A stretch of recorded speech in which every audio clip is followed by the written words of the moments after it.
자, 이제 농지법.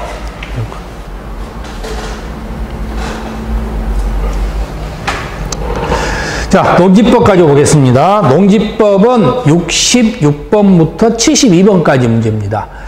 66번 문제 보시면요. 자, 1년 중에 100일 이상 축산업에 종사하는 자는 농업인에 해당한다. 이렇게 되어 있네요. 자, 근데 우리가 보통 축산업에 농업인이 되려면 며칠이죠? 120일이지. 그죠? 그래서 소 한 마리에 120만원. 그렇기 때문에 120일 이상이 되고 연간 120만원 이상이었죠? 자, 그래서 결국은 축산업 120일, 금액은 연간 120만원. 요 두 개만 여러분이 기억 잘 하시면 되죠. 자, 67번 문제입니다. 상속이나 8년 이상 이농. 자, 이때는 내가 땅을 많이 갖고 있으면은 내가 농사 지을 게 아니잖아. 그러면 넘겨야 되겠죠. 근데 얼마까지는 가질 수 있느냐? 10,000제곱미터 이내. 자, 그런데 우리는 주말 체험 용농인 경우는 1,000제곱미터 미만이라 그랬죠. 근데 여기는 상속이고, 상속이나 8년 이상 이농은 똑같습니다. 10,000제곱미터까지 소유할 수 있습니다. 자, 그 이상 갖고 있으면은 이때는 1년 이내에 농어촌 공사에다가 매수 청구해야 된다 했죠? 근데 만약에 임대차나 사용대차를 맡겨버리면 그때는 초과로도 할 수 있다. 이렇게 이야기를 했습니다. 그래서 여기는 5.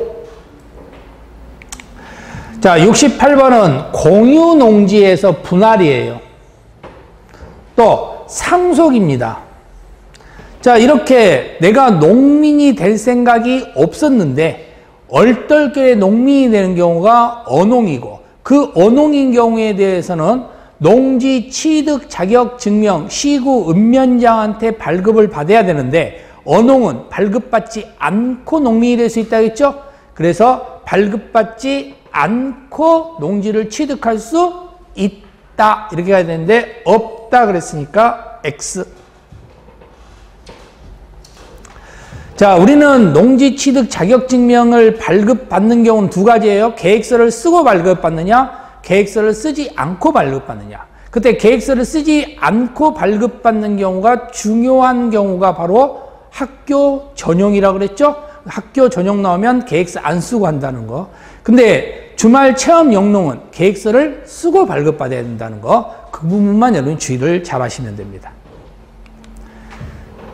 자, 69번 문제는요. 유효농지를 대리 경작하는 경우 대리 경작자는 수확량의 100분의 10. 자, 결국은 우리가 농사가 잘 되면 좋지만 농사가 잘못되는 경우 흉작인 경우에 문제 생긴다 그랬죠? 그래서 감자 10개가 나오면 1개만 주면 된다 그랬잖아.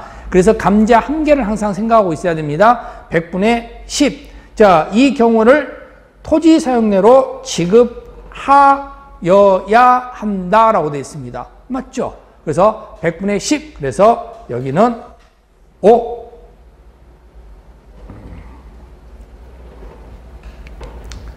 자, 70번 문제입니다. 농지의 임차인이 농작물의 재배시설로서 비닐하우스를 설치한 농지의 임대차 기간이에요. 자, 우리는 임대차 기간은 3년 이상으로 하라고 그랬습니다. 안정하거나 3년 미만인 경우도 3년으로 한다고 그랬죠. 근데 다년생 식물 비닐하우스는 5년 이상이고, 그러면 아니면 뭐 징집을 하거나 취업을 하거나, 그죠? 취약, 그죠? 학교 문제로서 취약을 하거나, 그리고 바로 선거 문제 있다. 이런 이유가 있으면 3년 미만도 가능하다겠습니다. 자, 그런데 이 문장에서는 여기는 비닐하우스니까 다년생 비닐하우스는 몇 년 이상? 5년 이상이 돼야 되겠죠. 그래서 이때는 5년 이상이 되지 10년 이상이 아니라는 사실입니다. 그래서 여기서 중요해서 여러분들이 정리를 해주시면 되겠죠. 자, 71번은 녹지지역에 포함하는 농업진흥지역을 지정하는 경우 농림축산식품부 장관의 승인을 요한다라고 되어 있는데, 자, 농업진흥지역과 관련되어 있는 문제를 지정할 때는 시도지사가 해요.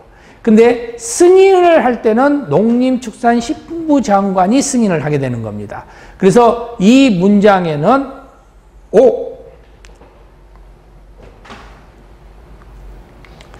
72번입니다. 농지 전용 허가를 받는 자가 관계 공사의 중지 명령을 위반. 자, 여기서 중요한 건 요거죠. 명령 위반. 자, 농지법에서는요, 농민이 거짓말을 했다. 농민의 거짓말은 아량으로 봐줄 수 있어요. 하지만 절대 못 봐주는 것이 명령을 따르지 않았을 때, 명령을 위반했을 때. 그 명령을 위반할 때는, 이때는 취소하여야 한답니다. 자, 그래서 취소할 수 있다 그랬으니까 틀린 문장이 되겠죠. 그래서 X.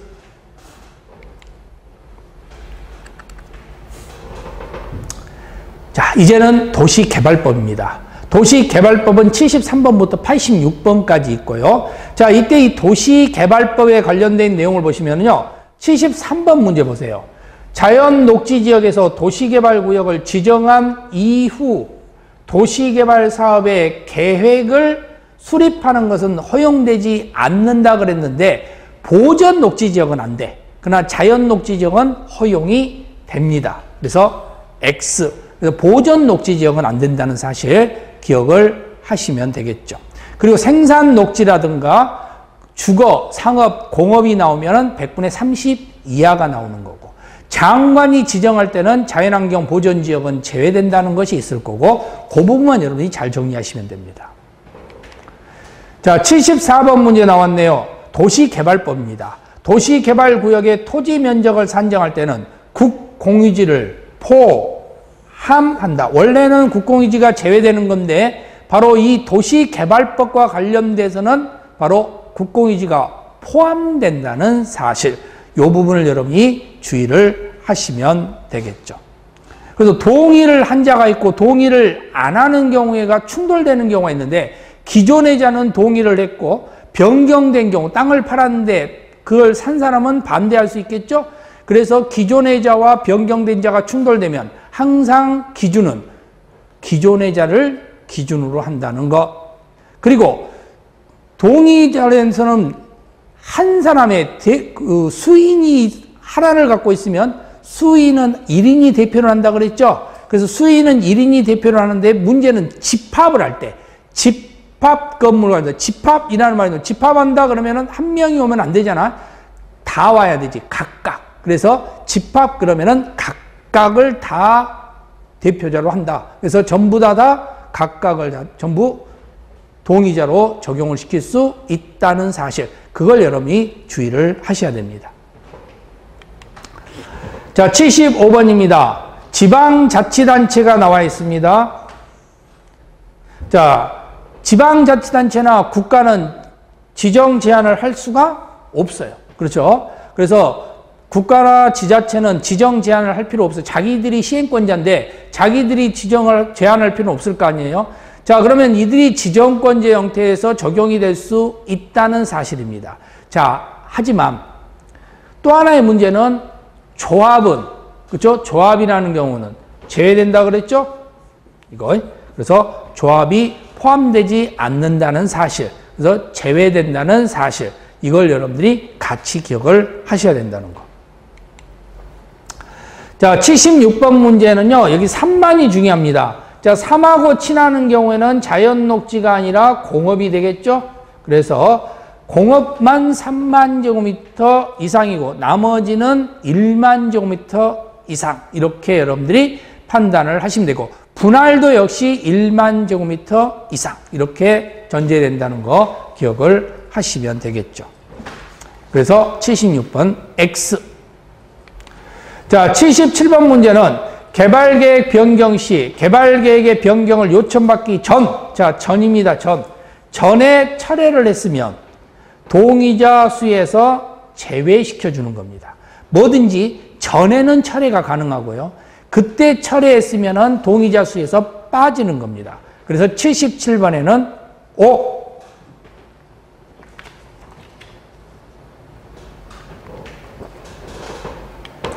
자, 78번입니다. 한국토지주택공사, 수자원공사, 농어촌공사, 관광공사, 철도공사, 공공기관. 자, 이런 데는 다 똘마니들이죠. 이 똘마니들인데 한국부동산원은 똘마니가 아니잖아. 그리고 항부부동산원은 이 사람은 시행자에도 들어갈 수가 없다 그랬죠. 1차적 시행자가 아니고 여기는 맡기는 형태, 신탁을 하는 형태의 2차적 시행자라고 그랬죠. 그래서 여기에서는 시행자가 될 수 없다라고 보시면 되는 겁니다. 그래서 항구부동산원이 들어있어서 X. 79번입니다. 조합에 대해서 도시개발법의 규정에도 불구하고 이 문장이에요. 민법 중 사단법인에 관한 규정을 준용한다 그랬는데 항상 1번을 먼저 보고 안 되면 2번을 보는데 1번은 항상 우리법이에요. 우리법을 먼저 보고 안 되면 2번을 본다는데 불구하고 본다는 소리는 1번을 안 보고 2번을 본다는 소리잖아. 그래서 이 문장도 X. 80번입니다. 도시개발 사업을 위한 토지의 수용에 관하여, 자, 수용 문제가 나와 있습니다. 항상 수용이 나오잖아요. 그러면 무조건 토지보상법에 준용합니다. 공익사업을 위한, 그죠? 토지의 취득 및 보상에 관한 법률이 있죠? 그래서 토지보상법의 근거로 가는 거지, 도시 및 주거환경 정비법에 따른다는 말 나오면 안 된다는 겁니다. 자, 그래서 수용 그러면은 무조건 토지보상법에 준용한다. 이 문장 기억하시면 됩니다. 자, 81번 문제입니다. 원형지를 공급받아 개발하는 지방공사입니다. 자, 국가나 지자체는요, 원형지를 팔아먹는다고 하더라도 크게 문제가 안 돼요. 그런데 이런 공사들은 팔아먹을 수 있습니다. 잘못하면 위험할 수 있어요. 그래서 이 공사들도 함부로 팔아먹지 못하게 한다 있잖아. 그래서 원형지는 국가, 지방자치단체 빼고 나머지는 못 팔아먹어요. 그러면 제한기간을 줘야 되는데 그게 10년이야. 근데 그 10년의 기준이 계약부터 10년, 완료부터 5년입니다. 근데 여기 문장에서는 완료가 나왔는데 10년이 나왔기 때문에 X가 되는 거지. 완료는 5년, 계약이 나오면 10년. 그래서 81번 역시 X. 그래서 지방공사가 틀린 게 아니라는 거 주의를 꼭 해두셔야 됩니다. 근데 만약에 지방자치단체가 나왔다. 그러면서 완료 5년 나왔다. 그래도 X가 되는 거예요. 왜? 지방자치단체는 이 규정이 적용되지 않기 때문에. 자, 82번 문제입니다. 추첨에 의한 방식인데요. 추첨에 의한 방식 관련해서는 공단인 자체에서 국민 면적 초과라고 그랬죠. 자, 공공 관련돼서 공장 문제가 있다든가 공공택지 문제인데, 공공택지는 원형지 공공택지가 아니고 주택법상의 공공택지라고 말했습니다. 그러면서 국민은 330제곱미터 형태에서 판단될 수 있는 건데, 단독주택과 관련되어 있는 문제가 생긴다 그랬죠? 그래서 단독주택에 관련돼서 공단 이렇게 보시면 되고, 그 다음에 국민과 관련되어 있는 경우에서 또 면적이 초과되는 경우는 다 추첨에 의한 방식으로 가면 되겠죠. 자, 그렇다면 결국은 여기서 추첨에 의한 방식에 판단될 수 있는 것이 공단, 국민 초과. 그래서 여기 단독, 그러니까 단이 들어가기 때문에 결국 이 문장은 O.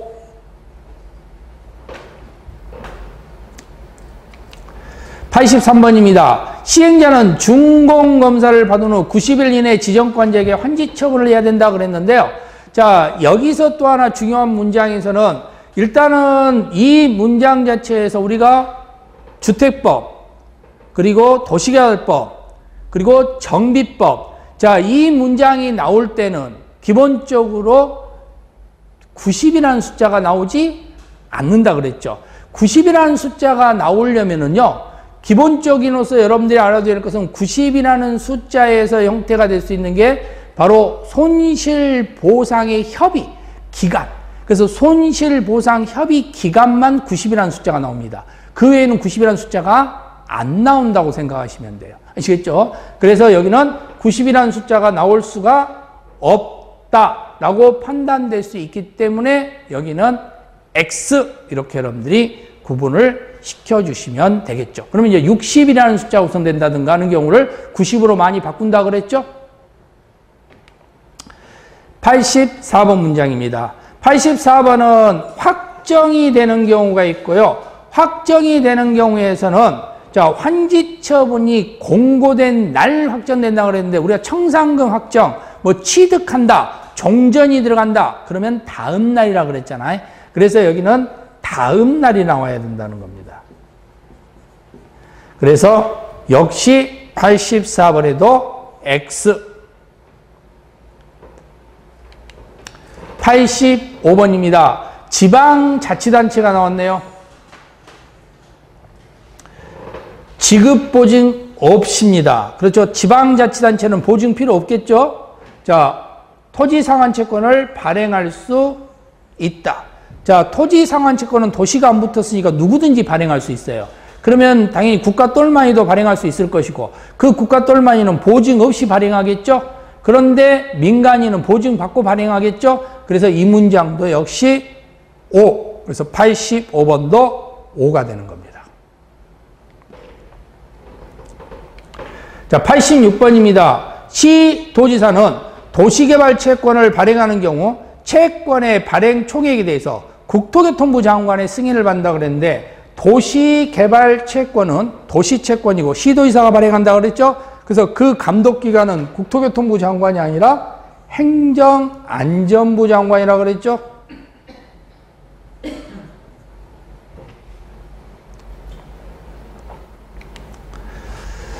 자, 이제 정비법입니다. 마지막 87번부터 100번까지. 자, 그래서 도시 및 주거환경 정비법은 87번부터 100번까지 내용으로서 이제 마무리가 되겠죠. 87번입니다. 공동작업장, 하천, 공공공지, 공용주차장, 공원은 정비 기반 시설이다 그랬는데, 자, 우리가 일반적으로는 정비 기반 시설들은 일단은 대부분 보면은 꼭 있어야 될 시설들이에요. 그러면 하천이라든가 공공공지라든가 여기는 꼭 있어야 될 시설을 맞아. 근데 공용주차장이나 공원이나 공동작업장은 꼭 없어도 될 것처럼 보여요. 하지만 우리가 광주공원이 있다 그랬죠? 자, 그러면은 광장이라든가 그 다음에 주차장이라든가 공원은 꼭 있어야 될 시설로 가야 된다고 그랬죠? 그래서 이것들도 역시 정비 기반이 있어야 되는 겁니다. 그럼 아닌 것은 공동작업장. 자, 이것은 공동이용시설에 해당한다라고 보시면 되겠죠. 그래서 X. 88번입니다. 자, 건축법에 따라 건축을 받아 아파트, 연립주택을 건설한 일단의 토지. 자, 그러면 여기다가 건물을 만든 거예요. 아파트도 만들고 연립주택도 만들었어. 그러면 거기에가 있는 곳은 전부 다 우리가 단지라고 번하겠죠? 그래서 그들은 주택단지라고 이야기를 하는 겁니다. 그래서 해당하지 않는다라고 이야기했으니까 X. 그리고 집이 있고 땅이 있으면 거기에 있는 곳은 전부 다 우리는 뭐라고 부른다? 주택단지라고 부른다. 이렇게 기억을 하시면 되겠죠. 89번입니다. 정비구역에서 이동이 쉽지 아니한 물건은 14일 동안 쌓아두기 위해서는 시장군수의 허가를 받아야 된다 그랬죠. 자, 근데 여기에서 14일 동안은 우리가 보통 1개월 이상 물건을 쌓는 거예요. 1개월 이상 물건 쌓기는 똑같이 물건 쌓기 나오면 무조건 1개월이라는 거 똑같습니다. 그래서 1개월 이상 물건을 쌓는 거고, 그러면 이 1개월 이상 물건을 쌓는 경우에는 이때는 허가를 받을 필요가 없다 이렇게 보시면 되는 거죠. 그렇죠? 농림지역에서 1개월 이상 물건 쌓는 경우 허가 안 받는 건데, 여기는 정비구역에서 이동이 쉽지 아니한 물건이니까 여기는 옮길 수가 없잖아. 그렇죠? 그래서 이때는 허가를 안 받는다라고 보시면 되겠죠. 자,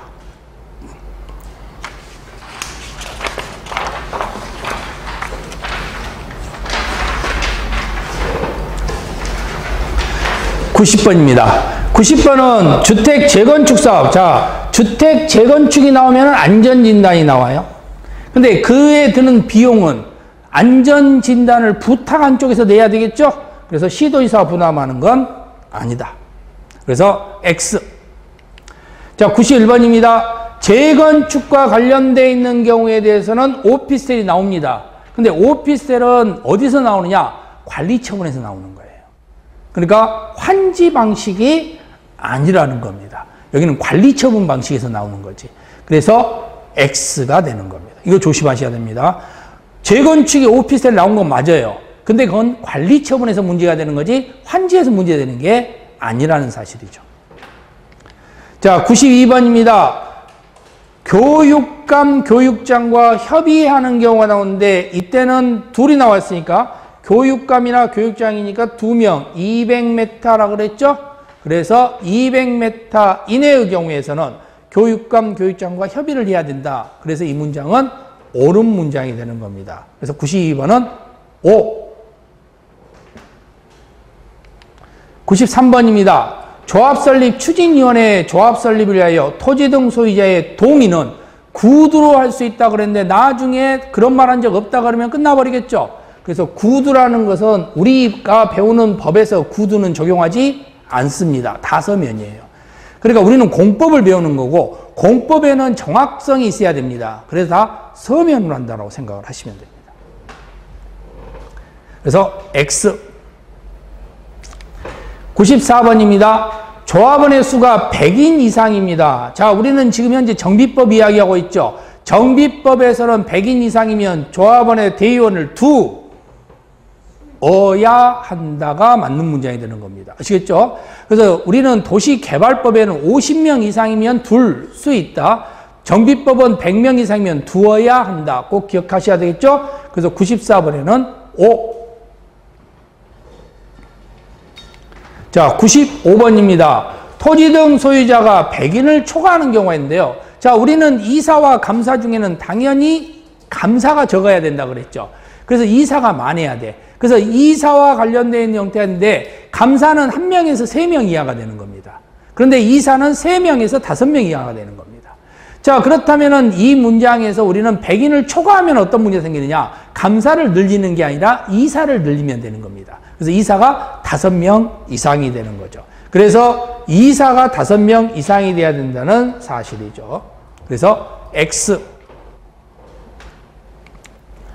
자, 96번입니다. 주거환경 개선 사업입니다. 달동네 사업이죠. 자, 달동네 사업과 관련되어 있는 것은 국민주택 채권 매입과 관련되어 있는 것에 규정을 적용하지 않는다 그랬죠. 달동네 가서 삥 뜯으면 안 된다 그랬잖아요. 채권 사라고. 자, 97번입니다. 계산처고, 오기, 누락 등으로 조서의 단순 정정인 경우 불이익받은 자가 있으면, 이게 중요하죠. 불이익받은 자가 없으면은 이때는 경미한 경우로 들어갑니다.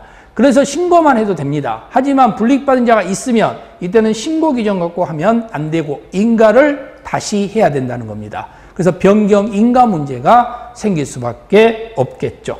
그래서 여기도 역시 X. 자, 98번입니다.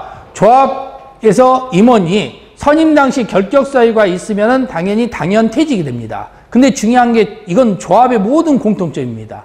그러면 그 임원이 이미 했던 모든 행위가 다 무효가 되느냐? 그렇지는 않습니다. 그래서 효력은 상실하지 않는다라고 되어 있으니까 98번에는 O. 자, 99번입니다. 건축물을 분양받은 자가 나와 있는데요. 자, 이때 뭐 하면 돼요? 소유권을 취득합니다. 취득이 나오면 항상 다음 날이 나와야 됩니다. 그래서 고시한 날이 아니라 다음 날 이러기 때문에 99번은 X가 되는 겁니다. 자, 마지막 100번입니다. 일단 시장, 군수 등이 아닌 사업 시행자입니다. 자, 그러면은 시장, 군수인 사람이 하면 이때는 강제징수라는 게 생기지만 시장, 군수가 아닌 사업 시행자 민간인이 한 경우에는 이때는 위탁을 해야 된다 했죠. 그래서 위탁 징수가 되는 거고 위탁할 때는 수수료 문제가 생긴다고 그랬죠. 100분의 4. 그렇죠. 그래서 4달러로 합의 봤다고 그랬잖아요. 100분의 4. 자, 이렇게 해서 여러분들이 기억을 한다면 100번은 5. 자, 이렇게 해서 여러분들이 OX 1번부터 100번까지 확인을 한번 해봤는데요. 자, 시험 보시기 전에 꼭 한번 풀어보시기 바랍니다. 그래서 여러분들이 이 내용을 가지고 계속 반복적으로 듣고 하시면서 시간이 없다 그러면 이거라도 반복적으로 좀 들으신다면 큰 도움이 될 거라고 봅니다. 자, 그러면 여러분들 이걸로 OX를 마무리하도록 하겠습니다. 시험 잘 보세요. 감사합니다.